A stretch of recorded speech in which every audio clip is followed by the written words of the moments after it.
cold wave, which was, I suppose, the answer of divine providence to that obscene festival of ghouls and genocidalists over in Copenhagen. But now we have to talk about the heart of the matter. Wall Street.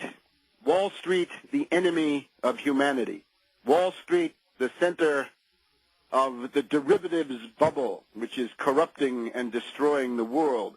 Wall Street and its partner in crime, the City of London, presiding over a world system in which 40,000 human beings die, minimum, every day from malnutrition and starvation and diseases which can be cured for just a few pennies. Presiding over a world system in which about 1/3 of the world population lives on less than €1 a day, less than about $1.50.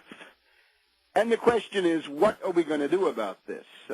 We hear the demagogic anti-government blather of those Republican demagogues and operatives like Dick Armey, who have cynically taken over in the Tea Party movement and are trying to dupe the various Tea Party enthusiasts, so far with considerable success. And we hear that kind of clamor. Now, this coming period of a couple of weeks is going to be marked by one of the most monstrous orgies of greed ever seen in human history. And this is going to be the new round of Wall Street bonuses. And it's going to be in the area of $60, $70 billion. Nobody knows exactly how much it's going to be. And it's going to be coming from Goldman Sachs, from the Morgans, J.P. Morgan Chase, Morgan Stanley, going to be coming from Citibank, Wells Fargo, Bank of New York Mellon, and similar institutions. An monstrous orgy of greed, a bacchanalia of avarice and cupidity, all played out before the eyes of the world. What are you going to do about it?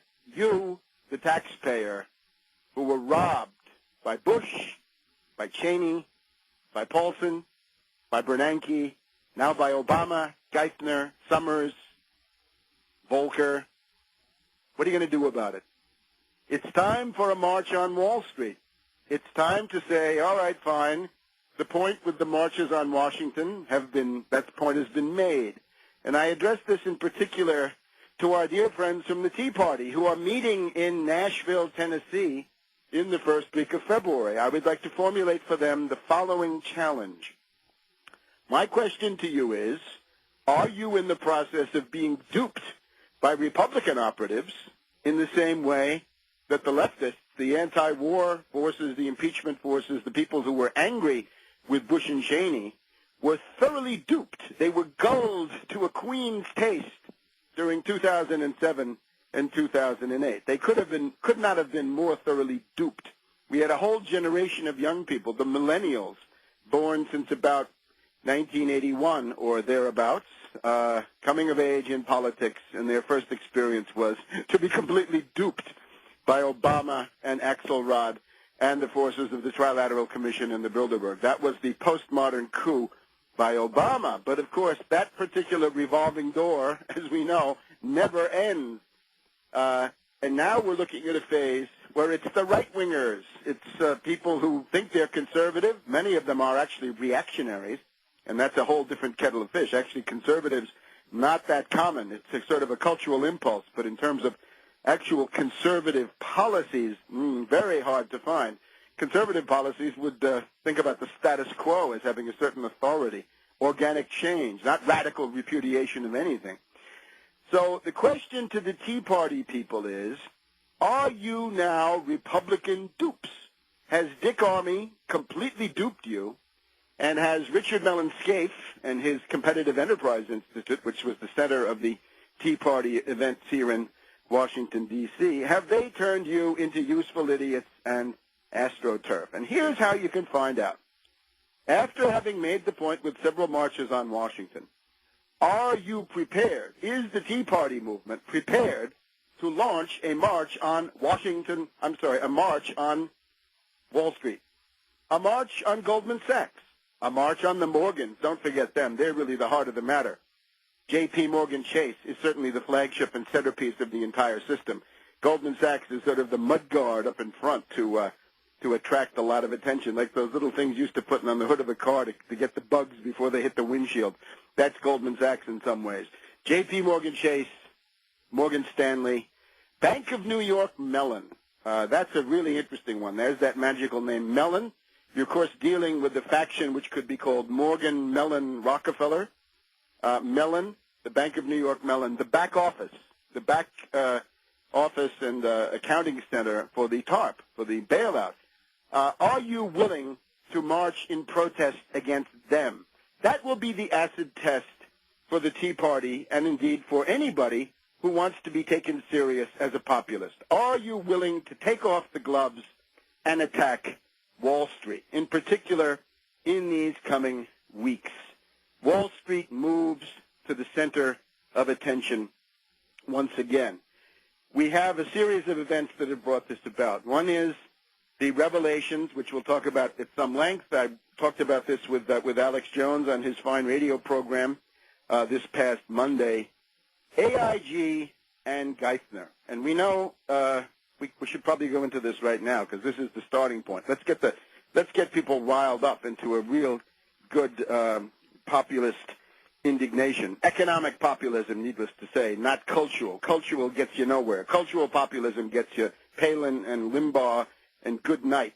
Economic populism gets you positive New Deal programs, actual benefits, amelioration in your situation, and progress for society. Here was the story. Paulson, October of 2008, announced that if $700 billion were not allotted to the Wall Street parasites and financier oligarchs, then the sky would fall and the world would end. Why was that? Of course, Paulson came from Goldman Sachs. Geithner, also a satellite of Goldman Sachs. Many, many others from Goldman Sachs, including Bob Rubin, the light of the Clinton administration. So $700 billion had to be assigned. Now, about $220 billion of that so far has gone to AIG, American International Group, of this guy, Hank Greenberg, a kind of gangster figure, I'm afraid. And they had a hedge fund, as we know, in London, which had issued $3 trillion, $3 trillion with a T, $3 trillion worth of toxic financial derivatives, more than the gross domestic product of France, a huge sum. And therefore, when AIG blew, when they went into bankruptcy, this was due to the fact that that castle of derivatives had gone into reverse. The leverage had reversed, and instead of pyramiding profits, it was pyramiding losses. So $180 billion to $200 billion, and now $220 billion given to AIG. And where did that money go? What did AIG do with that money? Now, this is Treasury money. This is direct taxpayer money. This is not even Fed money. This is the TARP, the Troubled Assets Relief Program. And you'll remember, approved by Bush, approved by Cheney, proposed by Paulson, supported by candidate Obama, who arm-twisted the Black Caucus, who didn't want to vote for it. Obama made the Black Caucus vote for this monstrosity. Who else supported it? McCain foolishly threw away his chance to become president by supporting it. And Palin. Palin also supported the bailout. She supported the TARP. Palin in bed with the bank. Time for a march on Goldman Sachs, a march on Wall Street. And we'll march back in a minute.